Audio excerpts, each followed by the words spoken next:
갈아타기 하려고 하는 분들 입장에서는 대부분 다 근데 상급지를 이렇게 가려고 하시면 하지. 돼요. 그러니까 무조건 상급지로 이동하는 거는 네. 어쨌든 묻지마식 그는 옮겨타기는 안 맞을 수 있다. 네.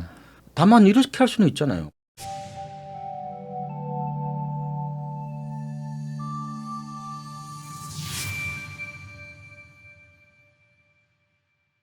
그러면 우선은 무주택자나 1주택자들은 그래도 좀 관망을 좀 하라. 무주택자분들은 네. 트랙을요 한 3개 네. 정도로 아, 가져갔으면 무주택자들은 세 가지가 있어요. 네. 분양받아야죠. 아, 분양을 차라리 노려라. 어쨌든 시세보다 적어도 한 20% 내지 30% 정도 싼 걸 청약하시고 요새 또 젊은 분들 새 집에 대한 선호도 네. 또 커뮤니티가 잘 돼 있기 때문에 무조건 새 집으로 가셔야지 어지간하면은 이제 뭐 가점도 낮고 그리고 뭐 소득 따져 보니까 안 되더라 그러면은 말씀하신 대로 급매물로 가셔야 되는데 요새는 급매물도 안 되잖아요. 급매물 뭐 급매물 이런 말 나오잖아요. 네. 그런 쪽으로 좀 관심을 가져 보시고 네. 경매도 지금은 아니거든요. 경매도 내년 아마 하반기 정도 가야 될 것 같고 지금은 낙찰가도 높아요. 그래서 그 세 가지로 좀 쭉 한번 방향성을 탐색을 해보시고 나한테 맞는 쪽으로 하시면 돼요. 그러면 1주택자들은요? 1주택자들 중에는 어떤 분들은 지금이라도 팔아서 무주택으로 가서 좀 피해 있자 뭐 이런 생각하시는 분들도 있더라고요. 뭐 그거는 본인의 선택. 저는 개인적으로 반대입니까? 왜? 집 가지고 장난치지 마라. 시장은 나보다 네. 똑똑하다. 아, 아니 그래도 뭐 지금 막 다 떨어지고 관망하라고 하니까 우선은 이 판에서 좀 나갔다가 판돈 들고 집에 갔다가 내일 와야지. 누가 내 집을 사줘요? 사줄 수가 없다. 사실 이럴 때 그 1주택자 분들 거를 사주는 거는 다주택자들이 보통은 사잖아요. 이럴 그렇죠. 때. 근데 지금 다주택자들은 살 수가 없는 상황으로 만들어져 있는 그 규제가 아직 풀리지가 않았단 말이죠. 지금 하락 속도가요. 네. 제가 생각에는 글로벌 금융위기보다 더 가팔라요. 왜 그럴 것 같아요? 그때는 네. 취득세 중과가 없었어요. 네. 조정 대상 지역에서. 지금 수도권은 어지간하면 더 조정 대상 지역이죠. 그렇죠. 그러면은 1주택자가 하나 더 사면은 그거 뭐 공시가격 1억 빼고 네. 지금 8%죠. 세 번째 집은 12%예요. 네. 못 삽니다. 그러니까 이게 8% 내는 것도 있지만 사면 이제 보통 대부분 지금의 다주택자분들은 대부분 종부세를 또 내는 분들도 많을 테니까 이 종부세가 또 얹어진단 말이죠. 그러면은 이 선뜻 손이 나갈 수가 없는 취득세인데 이 취득세가 그래서 이거 풀려야지 뭐 다주택자들이 사내 만에 한다 뭐 그래서 이런 아마 얘기도 제 있거든요. 생각에는 다주택자가 어떻게 보면 이게 바게넌트라고 그러거든요. 헐값 사냥꾼식으로 이거를 네. 매수를 하려고 그러면은 제 생각에는 아마 조정 대상 지역이 풀려야 어느 정도 저가 매수세가 좀 나타날 가능성이 있다고 보고요. 거기다 이제 이런 것도 있죠. 예를 들면 뭐 반포 1주택자 이런 분들은 지금 만약에 팔아도 막 양도세도 내야 되잖아요. 막 내는 것도 있고 하면은 거래세가 뚝 떼지는데 그걸로 전세 살다가 다시 돌아와도 그걸 좀 따져봐야 되죠. 이게 무조건 유리하지 않을 수도 있다 이거죠. 그러니까 이제 자기가 대단한 이제 그 마켓 타이머가 될 자신이 있다면 하십시오. 네. 근데 저는 제가 부동산 시장에 올해 28년 있어봤는데 네, 진짜 오래 계셨잖아요. 집 가지고는 재주를 부려도 네. 잘 안 되고요. 네. 특히 한 채 가지고 한 채 샀다 팔았다 그냥 쉽지 않다. 그냥 사시는 게 낫다는 말씀을 드리고 네. 옛날에 사신 분들은 관계 없죠. 오래되신 분들만. 저도 제 생각에는 한 2017년 이전에 사신 분들은 별로 네. 뭐 관계 없는 것 같고 최근에 1, 2년 이전에 좀 집을 사신 분들은 좀 조마조마할 거고 작년에 샀던 분들이 굉장히 좀 걱정이 많으실 텐데 가장 중요한 거는 내 자신을 미워하면 안 돼요. 우울증 오거든요. 아무리 좋은 대학 나온 분도 막판에 네. 몰리면은 작년에 다 집을 샀단 말이에요. 어쩔 수 없는 그거는 시대의 아픔으로 생각하고 네. 나의 잘못이 아니라고 해야 이 고비를 넘어가지. 네. 조금은 자기 자신을 좀 다독거리 줘야 돼요. 저는. 그다음에 두 번째로는 너무 시세에 연연하지 마시고 시세 그만 보시고 네. 시세 어플 같은 거 좀 뭐 지우라고 그러니까 어떤 분은 우리는 뭐 먹고 사냐고 그러게 또 그러면 그걸 많이 보지 마시고 네. 그다음에 세 번째로는 가격보다 네. 집의 가치를 재발견하셔야 돼. 그러니까 우리가 집에 오로지 가격의 노예가 되면은 가격이 무너지면 우리 인생이 무너지는 것 같단 말이에요. 그 왜 그런 어리석은 결정을 했을까에 대해서 자기 자신을 용서하지를 못해. 네. 그거보다 제가 자꾸 집이 주는 어떤 삶의 가치적인 측면을 잠깐 좀 무게를 두시라고 네. 무게 중심을 가격보다 가치 네. 좀 더 초점을 맞추시면은 이 위기를 극복할 수 있다. 우리 집의 의미를 찾아야 된다. 좋은 의미를. 집의 재발견. 그렇게 않고서는 못 견딥니다. 자꾸 가격에 연연하면 이미 일을 저질렀잖아요. 네. 이걸 선택 후 지지편향이라고 그래요. 네. 선택을 하고 나서는 되돌릴 수 없기 때문에 거기에 대해서 자꾸 긍정적인 면을 발견하고 거기에 어떤 그런 나름대로 의미를 부여해야 살 수 있지. 네. 안 그러면요 못 살아요. 이번에도 제가 여기 네, 그런 얘기 부동산 있다니까요. 트렌드 수업. 네. 그 얘기 있어요. 네. 이게 약간 심리 상담소군요. 제가 이게. 부동산 한국인의 부동산 심리 제가 네. 2014년 하우스포 사태 때 썼잖아요. 아니고서는 네. 지금은 심리학적으로 힐링 중심으로 접근하지 않고서는 네. 지금 MZ 세대들 이 고난을 저는 못 견뎌합니다. 네. 우울증이 와요. 요즘에 뭐 나오는 얘기는 이젠 진짜 끝이다. 아니야. 네. 끝 아니지. 이제는 인구도 이제 떨어지고 아니야, 뭐 가구 감소도 이제 있기 때문에 이제는 진짜 끝이다라고도 많이들 얘기하거든요. 그런 청산론자 끝장론자들은 저는 아니라고 봅니다. 미래는 우리가 만들어가는 거예요. 네. 대도시 아파트 값이 그렇게 쉽게 무너질 것 같아요? 저는 그렇게 안 봅니다. 또 근데 이런 것도 있잖아요. 이런 분위기가 되면 또 공급이 또 막 이제 갑자기 확 막 또 급감하고 또 갑자기 뭐 건설사들도 좀 주저주저하고 지금 통화량이 팽창하는데 어떻게 집값이 영원한 우하향을 합니까? 그러니까 결국엔 통화량과 또 이렇게 연계돼서 가긴 하니까. 자본주의 체계는 결국은 통화량을 무한대로 복제하는 사회잖아요. 네. 다만 버블이 형성되면은 네. 고점을 회복하기까지 시간이 많이 걸릴 수도 있어요. 네. 그렇지만 결국은 통화량이 팽창하면은 내 집값이 올라간 게 아니라 그냥 뭐 돈의 가치가 떨어져서 집값이 올라갔다. 될 것 같고. 네. 그러니까 이미 저지러진 일 그걸 가지고 너가 잘났니 내가 잘났니 해봐야 어떻게 할 수도 없는 거니까. 네. 어느 순간 세월이 흐르면은 집값도 올라가는 거라고 저는 보고 있어요. 주변의 어르신들한테 여쭤보시면은 다 그렇게 얘기하십니다. 그러니까 저희 부모님 세대, 한 60대, 뭐 70대, 50대 요 분들이 다 IMF도 겪으셨고 금융위기도 겪으셨고 다 겪으셨잖아요. 그러니까 예전에는 뭐 지금보다 더한 적도 있었고 뭐 80년대는 뭐 전세가 막 어마어마하게 올라가고 막 1년에 2배씩 집값이 올라가고 막 이랬다고. 6개월마다 이사 다니고 네. 그래서 니어껏 끌고 엄마 또 이사가 그래가지고 전세값 때문에 자살한 사람도 많았고요. 그때는. 짐 안 푼 사람도 많았다고. 이거 좀 살다가 또 가야 될 수도 있으니까. 그때에 비해서는 지금 많이 좋아졌는데 그렇다고 해서 그러면 지금 어떻게 보면은 자기 자신을 하우스포라고 얘기하기도 그렇고 또 뭐 요새는 영끌 뭐 네. 거지라고 괜히 기분 나쁜 그런 표현도 하던데 네. 내가 어렵게 의사결정 내렸는데 그렇게 얘기하면 짜증나고 열받잖아요. 근데 어쨌든 내가 한번 의사결정을 내렸으니까 지금 상황에서는 네. 신출 기모라는 홍길동이 아니고서는 네. 그냥 버티어 나가는 거다.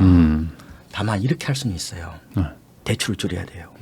그래서 펀드 같은 거 이렇게 드는 거 있잖아요. 네. 만약에 조금 플러스 나면은 빨리 다 해제해버리고 대출로 갚아야 돼. 이걸 뭐라고 그러냐면 심리학에서 네. 멘탈 어카운팅이라고 그래요. 네. 이 심적 회계라고 그러는데 네. 저는 대출이 많은 상태에서 펀드 들고 주식하시는 것은 아니라고 봅니다. 대출이 많으면 사람이 심리적으로 좀 압박감을 느끼면서 이성적 판단이 잘 안 될 때가 나는 있어요. 옛날에 대출 많이 내보니까 네. 가처분 소득이 없으니까 부부싸움을 많이 하다. 그래서 일단은 부채 다이어트를 네. 하십시오. 결국은 멀리 바라보면은 이 또한 지나가리라 저는 그게 맞다고 봐요. 자기 자신을 이게 다독거려 주지 않으면요 우울증으로 온다니까요. 제가 하우스포 사태 때 우울증 걸린 사람을 얼마나 제가 많이 상담하고 그랬겠습니까. 그러니까 그렇게 해서 어쨌든 간에 고비를 넘겨야 되고 일각에서는 이제 집값이 영원히 떨어진다는 그런 극단적인 얘기도 하는데 다만 시간이 걸릴 뿐이다고 저는 보고 있어요.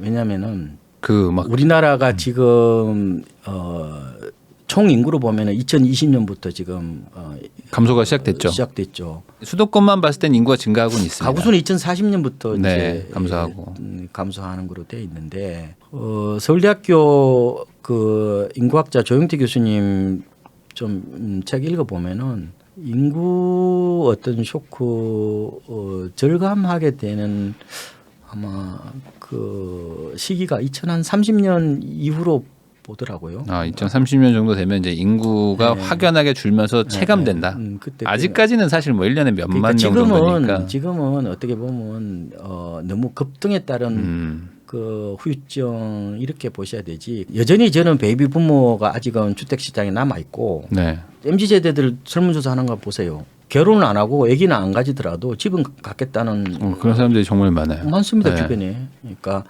그런 측면에서 보면은 우리가 지금 시골 빈집까지 다 지금 놓고 얘기하지 마시고 대도시 아파트 값을 얘기할 때는 뭐 조금은 어쨌든 너무 절망하지 마시고 다만 그 회복하는 데까지 시간이 좀 많이 걸릴 수도 있어요. 그거는 10년 이상 걸릴 수도 있습니다. 네. IMF 때는 조금 기간이 어느 정도라고 봐야 IMF 되나요? 때는 그렇게는 많이 안 걸렸죠. 1998년에 네. 급락을 하고 나서 네. 경제 성장률도 바로 반등하고 막 그랬잖아요. 2009년도부터 통계적으로 엄청나게 플러스 나왔고요. 2002년도 되면 거의 회복할 거다 뭐 이런 얘기도 하고 그랬었는데 네. 그 이후에 이제 더 고공비행을 했죠. 집값은요 이게 보면은 이렇게 되는 것 같아요. 이렇게 꾸준히 이렇게 올라가지는 않아요. 네. 이렇게 아주 바닥을 헤매다가 네. 갑자기 확 올라버리가는 거예요. 네. 이번에도 그랬죠. 네.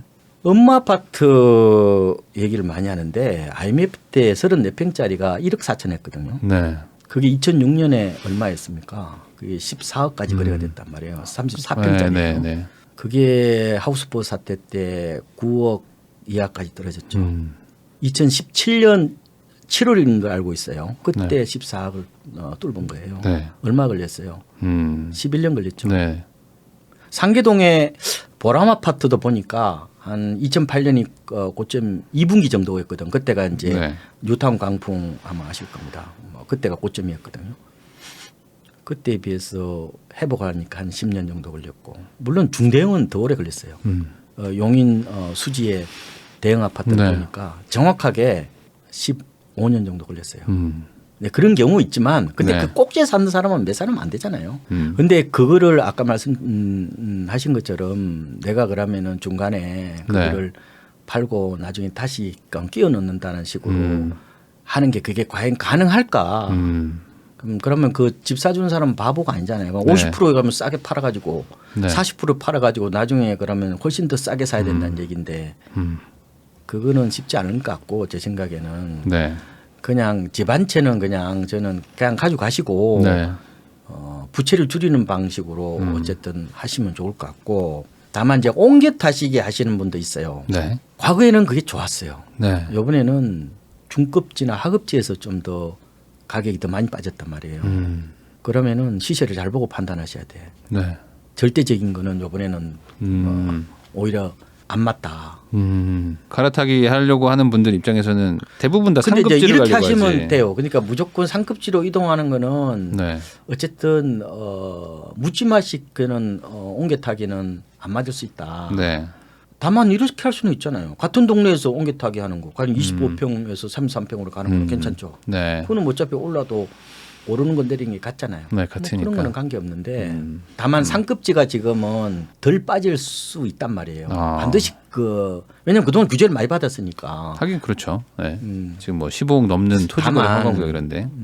제가 팁을 하나 드리고 싶으면은 옮기실 때 대단지 쪽으로 항상 관심을 가져보세요. 이게 랜드마크 중심으로 관심을 네. 가지시면 좋은데 왜냐하면은 하락기 때는 랜드마크 아파트가 더 빠집니다. 이게 이제 우리 KB에서 있어요. 네. KB의 선도 아파트? 선도 50지수 아, 네. 그게 그거예요. 시가총액 네, 네. 큰 1위부터 것들. 50위까지 모아놓은 네. 거예요. 근데 그 시장이 불황이 오면요. 소규모 단지는 빠진지 안 빠진지 몰라요. 거래가 안 되니까. 거래가 아예 안 시세가 되니까. 포착이 안 되니까. 네. 가치는 떨어졌겠죠. 네. 가격은 빠진지 안 빠진지 모르겠어요. 사러 오질 않으니까. 거래가 없으니까. 그래서 갈아타시기 하실 때는 네. 좀 많이 빠지는 지역들이 있어요. 네. 그런 지역들에 좀 대단지 중심으로 한번 관심을 가져보시는 것도 괜찮다고 봐요. 항상 제 생각에는 한 2층 가구 이상 되는 대단지 중심으로 네. 내 집을 설사 싸게 팔더라도 저걸 싸게 산다면은 저는 나쁘지 않다. 그런데 일반적으로 상급 지동은 이번 타이밍은 아닐 수 있다 말씀드렸잖아요. 네. 우리가 2006년, 2007년, 2008년, 2012년 이럴 때는 주로 강남이 많이 올랐잖아요. 그러니까 네. 강남이 많이 빠졌단 말이에요. 네. 그리고 갈아타기 진짜 좋았거든요. 근데 이번 장세는 어떻게 보면은 강남이 조금 덜 빠질 수도 있단 말이에요. 그래서 그렇게 보시는 이유는 대출이 좀 상대적으로 적어서 대출 규제도 있고 뭐. 많았고 또 MZ 세대들이 이렇게 약간 패닉 바잉 타겟이 강남이나 마용성은 아니었어요. 그러니까 항상 마녀로 많이 빠지게 돼 있거든요. 네. 그래서 어쨌든 저는 1주택자분들 뭐 꿈이 내가 좀 좋은 아파트 하나 갖는 게 아니에요? 그렇죠. 근데 뭐 다. 그건 나쁜 건 아니다. 네네. 다만 과거보다 불리해졌다. 다만 희망의 끈을 놓치지 말아라. 왜? 대단지는 생각보다 싼 매물이 나올 수도 있고 그렇기 때문에 그쪽으로 옮기는 거는 나쁘지 않다. 그럼 요런 건 어떨까요? 예를 들어 지금 한 50대 정도 되는 분인데 대출이 좀 있으세요. 근데 이번에 아예 그냥 팔고 역 갈아타기겠죠. 약간 상대적으로 좀 중하급지로 내려가면서 대출을 싹 갚고 그냥 이번에 좀 마음 편하게 좀 이렇게 조금 좀 수비적으로 있다가 무주택은 아니니까 살다가 또 나중에 기회를 보겠다. 생각보다 그런 의사결정 잘 못하시고 그런 거는 안 되죠, 사실. 저도 내가 많은- 여기 살다가 저기 간다는 게. 왜냐하면은 집을 자신의 신분이라고 생각하는 경향도 여전히 강하고요. 책에도 그런 얘기가 있더라고요. 이제 점점 더 신분화가 된다. 어떻게 보면 주택 다운사이징이거든요. 네. 산수하듯이 그렇게 딱딱딱 떨어지지 않아요. 왜냐하면은 이렇게 할 수도 있거든요. 그걸 아예 주택 연금으로도 놔버릴 수도 있거든요. 네. 여러 가지 케이스가 나올 수 있단 말이에요. 네. 그리고 그 돈이 전부가 아니라 또 다른데 펀드나 이래서 또 들어있을 수 있다고. 그렇죠, 뭐. 그래서 주택 다운사이징을 하시려면은 뭐 저는 뭐 본인의 당신의 의사결정을 맡기겠는데 절박해야 할 수 있어요. 그래서 보통은 네. 이런 다운사이징은 사업이 망하거나 갑자기 무슨 뭐 퇴직하시거나 이래서 절박한 상황일 때 하시지 전략적인 판단으로 하긴 좀 저는 어렵다. 지금까지 많은 분을 제가 네. 만나 뵙고 해봤지만 그렇게 선뜻 쉽지 다운사이징을 하셨던 분들을 성공했다는 분을 별로 못 봤고요. 한때 2000년대, 2010년도에 뭐 서울집 팔아다가 네. 외곽으로 주택 다운사이징 했던 분들이 지금 어떤 상황으로 처했다는 거는 안 봐도 다 알고요. 어쨌든 집 줄이는 거는 일단은 절박해야 된다. 네. 그래서 이제 궁적통이라고 그러거든요. 네. 예, 궁해야 통하는 거지. 그건 어쨌든 고민을 많이 해보셔야 돼. 많이 해보셔야 되고 선뜻 이렇게 네. 여기에서 유튜브로 잠깐 이렇게 해서 답을 낼 수 있는 상황이 아니에요. 이게 예, 예. 간단한 문제가 아니고 이게 인생이 걸려 있는 맞아요. 문제인데 그러니까 어떻게 유튜브에 한 말씀 드리고 지금 옮기십시오라고 했을 때 그 당사자 얘기도 안 들어보고 네. 어떻게 선뜻 의사결정 쉽지 않습니다. 근데 다만 중요한 거는 이게 인생에서 가장 큰 의사결정이기 때문에 중지를 모아보고 네. 또 고민을 많이 해서 의사결정을 해야 되고 내린 결정이 나중에 후회가 안 되도록 네. 그런 좀 어쨌든 좀 고민을 많이 해보십시오. 고민하다 보면은 결론이 나온다고 저는 말씀드려요. 이게 집이라는 게 결국 인생 최대 뭐 숙제이자 베팅이자 뭐 투자이기 때문에 이 집 가지고 장난치지 말라. 이 얘기인 것 같습니다. 결론적으로는. 저는 집 가지고는 네. 타이밍 되면서 막 장난치고 이러려고 하지 마라. 타이밍 재 가지고 저는 네. 부자 된 사람 못 봤고요. 부동산은 기본적으로 이걸 보고 이제 엉덩이 밀착의 법칙이라고 그래요. 네. 부동산은 일반적으로 금융자산에 비해서 훨씬 비효율적 자산이고 예, 저수익 자산이죠. 네. 근데 장기 레이스에 보면은 부동산은 주식과 다른 게 있습니다. 예, 출렁되지 않는 거죠. 그게 바로 엉덩이 밀착의 법칙이자 네. 일종의 이제 그 자기 구속 장치라고도 해요. 네. 그러니까 변덕과 이런 충동이 저는 일상화되어 있는 저 같은 출렁대는 스타일은 네. 부동산이 그만큼 이걸 이제 자기 자신을 이렇게 못 움직이게 딱 좀 묶어놓는 거죠, 근데 사실. 자기 구속 장치라고 네. 해서 부동산의 가장 큰 미학이 저는 그 자기 구속 장치이자 어처구니 없는 선택으로 나락으로 떨어지는 걸 막는 역할을 한단 말이에요. 그 비앙금성의 역설이라고 그래서 제가 네. 이거에 대해서 저도 책도 쓰고 그래봤지만 한두 가지의 어떤 그런 이론이나 네. 얘기 가지고 네. 모든 걸 이렇게 환원시키는 그런 거는 위험하고요. 네. 그러니까 이제 대도시 부동산하고 여러분들이 인구 쇼크하고는 저는 좀 구분하셔야 돼. 그러니까 인구 감소나 이런 것들은 대도시에는 영향을 주기 좀 늦게 오죠. 어렵다. 늦게 오지. 아주 늦게 오겠죠. 이제 완전 절대 인구가 확실하게 줄어드는 막 그럴 그래서 때. 이번에 제가 책에 썼던 것도 MZ 세대의 공간 욕망을 욕망하라. 네. MZ 세대들이 공간에 대해서 좀 생각이 좀 다르다. 아주 그게 이번 책의 핵심이죠. 왜냐하면 지금 MZ 세대들이 세상의 중심축이고 네. 트렌드를 만들어가는 네. 세대니까요. 네. 그래서 인구 쇼크로부터 내 자신을 보호하는 방법은 네. MZ 세대의 욕망을 따라가는 거라고 저는 봅니다. 근데 이분들은 뭐 아파트 좋아하고 좀 아파트 도시 좋아하고 네, 그렇죠. 네. 그러니까 좋은 동네 살고 그런데 싶어 하는 거는 강력하신 것 같은데. 그 MZ 세대의 제가 그 욕망 구조를 보면은 돈 되는 거는 다 투자하는 네. 세대예요. MZ 세대들이 당분간 제 생각에는 영끌 비투나 패닉 반응 안 할 겁니다. 네. 왜냐하면 일단은 영끌 비투에 따른 트라우마가 있어요. 그거를 상처를 핥아야 돼요, 당분간은. 네. 그래서 그런 상처가 있기 때문에 그렇게 적극적으로는 이렇게 막 2, 3년 전부터 나타났던 그런 네네. 현상들은 안 나타날 것으로 보이고, 다만 가격이 많이 빠지면 이제 그렇게 막 이렇게 집단적인 형태로 사는 게 아니라 선별적으로 살 겁니다. 왜냐하면은 MZ 세대들은 투자 유목민이기 때문에 네. 이렇게 그 여러 가지를 비교해서 마치 게임하듯이 고수익이 예상되는 쪽으로 아마 선별적으로 배팅을 할 가능성이 있다고 보는 거죠. 그런데 네.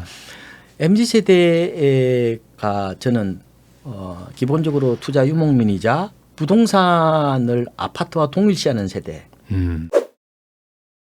인구 쇼크가 만약에 나타난다면은 네. 저는 이렇게 보는 겁니다. 가장 먼저 나타날 거는 저는 구분 상가, 분양 상가에서 먼저 나타나고요.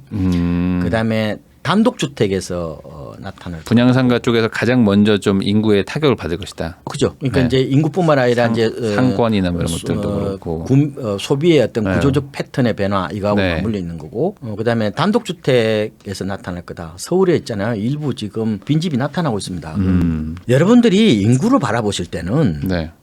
이게 평균의 함정에 빠지시면 안 돼요. 이게 어떤 의미입니까? 그러니까 무조건 부동산 그러면 모든 부동산을 다 인구 쇼크를 받는다고 생각하시면 안 되고, 그렇죠. 오히려 인구 쇼크는 초양극화를 부르는 어떤 그런 서막으로도 볼 수 있고요. 그러니까 모든 지역에 같이 인구가 주는 게 아니다. 어디가 줄면 또 여긴 더 빨리 줄고 이 사람들 근데 옮겨가고 막 하니까. 언젠가는 인구 쇼크가 현실화가 될 건데 네. 인간이 할 수 있는 일은 절대적 안전지대는 없어요. 네. 인구 쇼크는. 우리가 우리가 얘기하는 것은 상대적 안전지대를 찾는 거예요.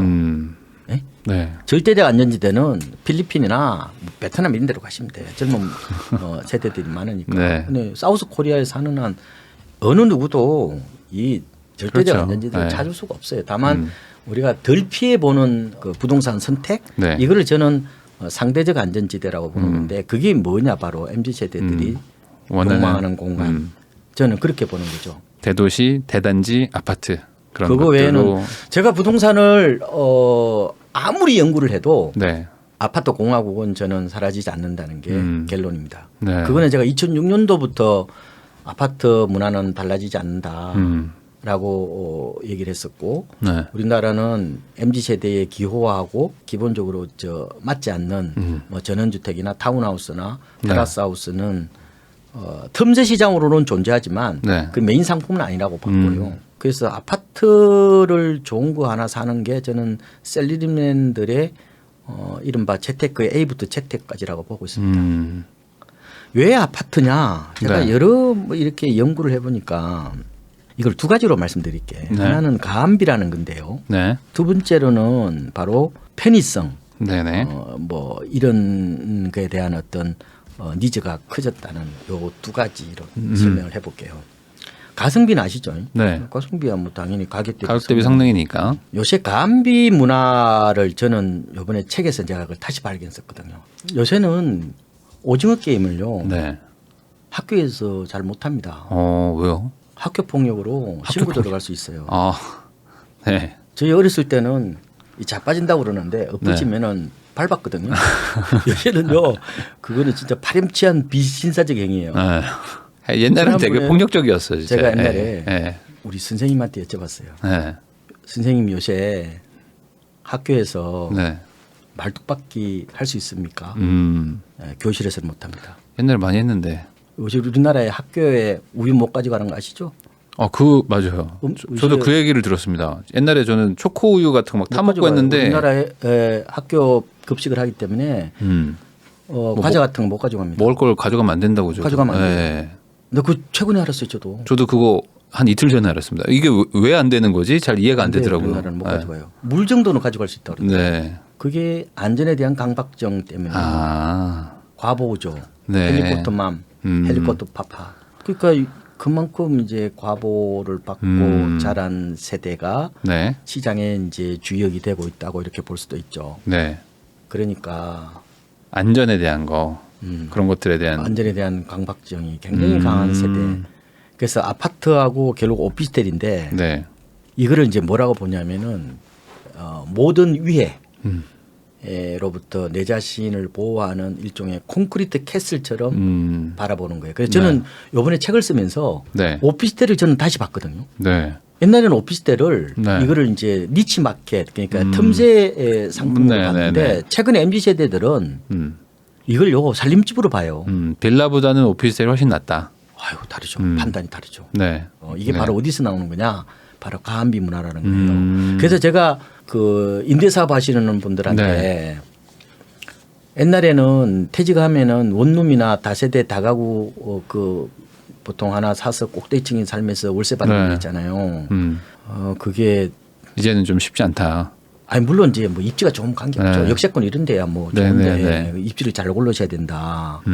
뭐 그런 말씀을 드리는 이유 중에 하나가 MZ 세대들은 공간을요 네. 소비하는 패턴 자체가 근본적으로 좀 다르다고 보는 거예요. 그러니까 이제는 싸다고 해서 사는 게 아니라 이제 안전을 따진다. 안전한가라는 거에 되게 의미를 많이 부여한다. 이렇게 보면 되겠네요. 주거 트렌드로 바라봤을 때는 네. 여전히 그 가한비 문화가 하나의 큰 축이다 이런 말씀을 네, 네. 드리는 거예요.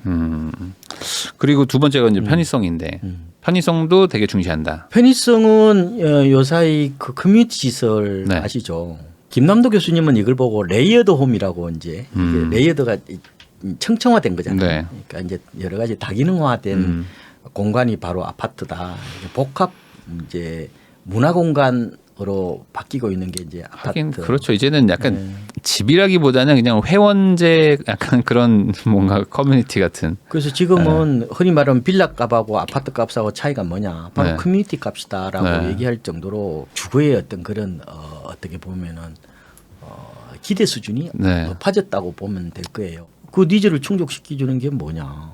아파트 문화잖아요. 네. 왜냐. 빌라들은 가구수가 많지 않기 때문에 네. 뭐 헬스 이런 기구들은 갖다 놓을 수 있지만 규모의 경제가 안 맞아요. 그렇죠.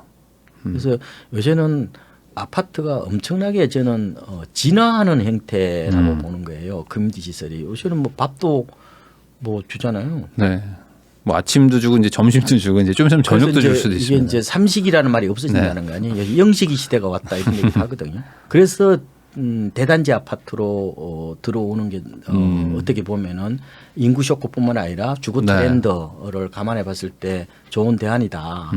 그래서 커뮤니티 시설이 잘 갖춰져 있는 뭐 역세권이면 좋고 네. 뭐 조망권 있으면 더 좋은데 네. 일단은 대단지 아파트의 어떤 가치가 단순하게 재테크를 넘어서 네. 주거 트렌드가 그쪽으로 간다는 말씀을 제가 드리고 싶은 거예요. 네. 그래서 아무리 제가 고민을 해도 우리나라에서 아파트 공화국은 더 갈 수밖에 없다고 보고 일본하고 비교하시면 안 돼요. 네.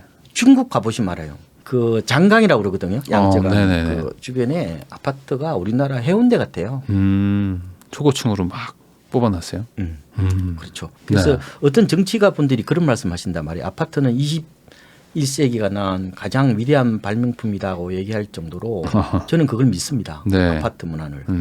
이런 이런 문화들은 저는 쉽게 사라질 것 같지 않고 그래서 이제 요새 어떤 트렌드가 나오냐면은 옛날에는 아파트를 팔고 특히 네. 대도시 아파트를 팔고 이제 시골로 네. 이렇게 가시는 분이 많았죠. 주소도 옮기고. 네. 요새는 안 해요. 음. 요새는 대도시 아파트는 그대로 놔두고 네. 주소 다 안 옮깁니다. 예, 옮기더라도 남편만 옮겨요. 그래서 이제 일종의 이제 주말 부부 비슷하게 네. 이게 이제 멀티 해비테이션이라고 그러거든요. 이게 도농 간의 이중 생활. 네네네. 그래서 앞으로 이런 행태들이 이제 늘어날 텐데 왜냐하면은 이번에 종부세 지방에 뭐 지방에 그잖아요. 저가주택 이런 거 빼준다. 지방 광역시 네, 읍면동, 읍면 지역, 읍면 지역. 지역에 뭐 공시가격 3억은 뭐 이하면은 어떻게 해요? 그 1주택 종부세 판정할 때 네. 주택수를 빼버리잖아요. 네. 그래서 아마 앞으로 그런 이제 도농 간의 이중생활, 일종의 멀티 해비테이션 혹은 네. 세컨드 하우스로 집을 가지려는 분이 많을 거예요. 그래서 요새 어떻게 됐어요?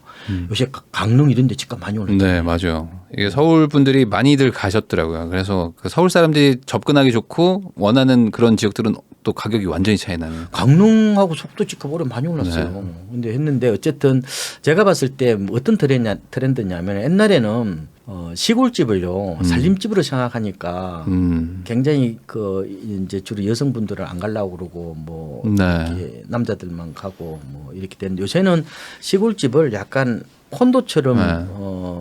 레저 공간, 네.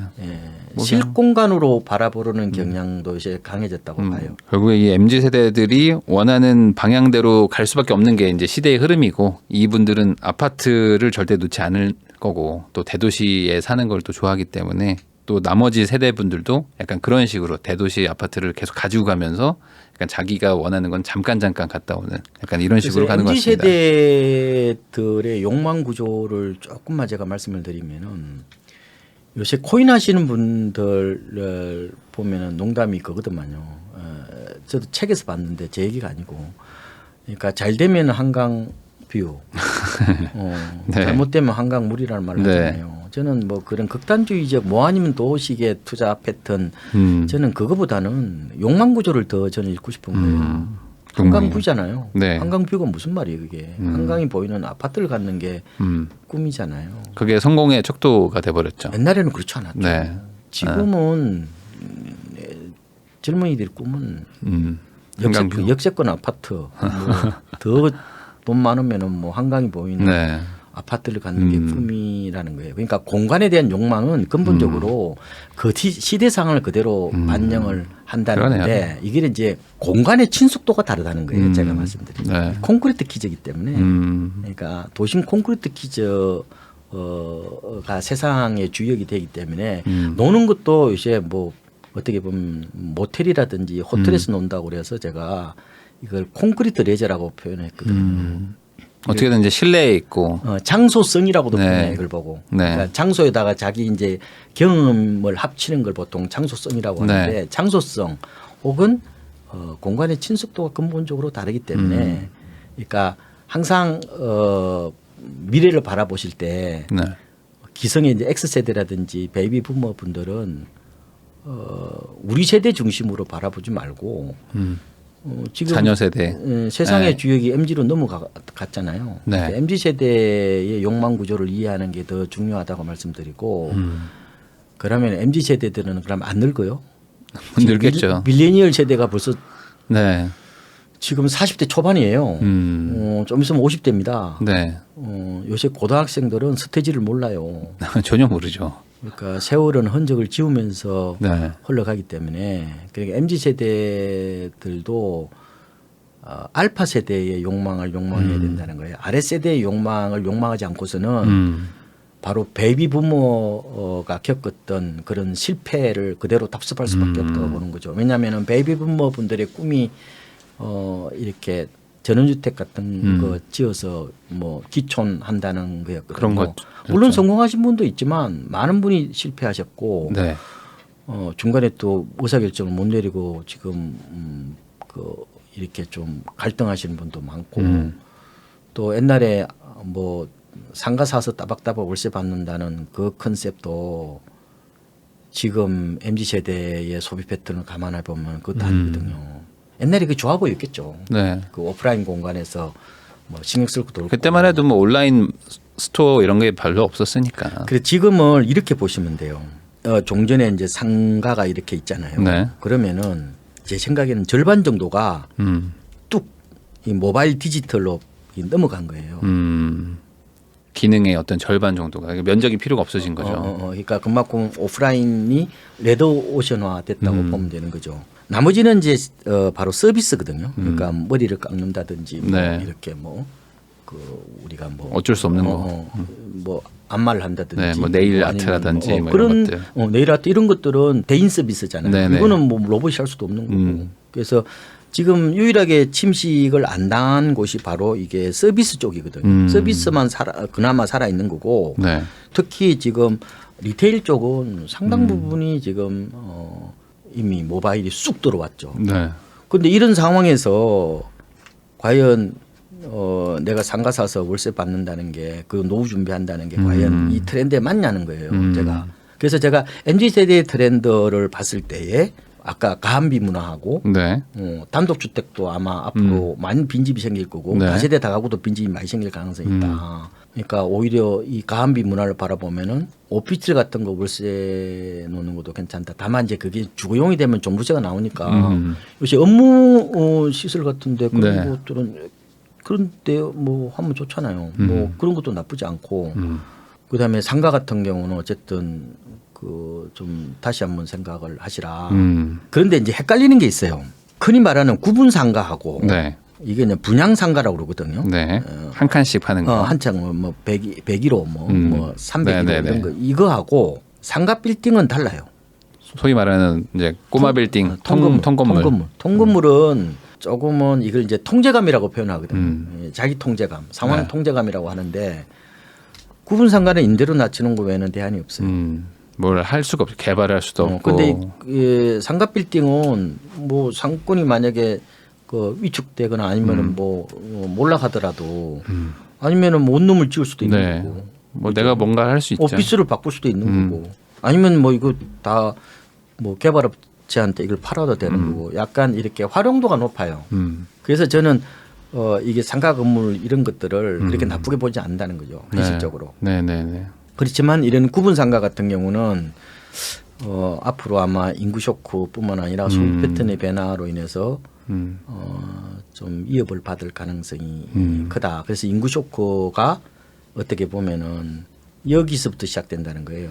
그래서 그런 트렌드를 잘 읽어야 된다. 읽어야 된다. 근데 제가 마지막으로 꼭 드리고 싶은 거는 동년배들의 욕망 구조보다는 항상 시장을 움직이고 세상의 주역이 되는 아랫세대의 그 공간에 대한 욕망. 그게 결국에 이제 투자의 핵심 포인트다.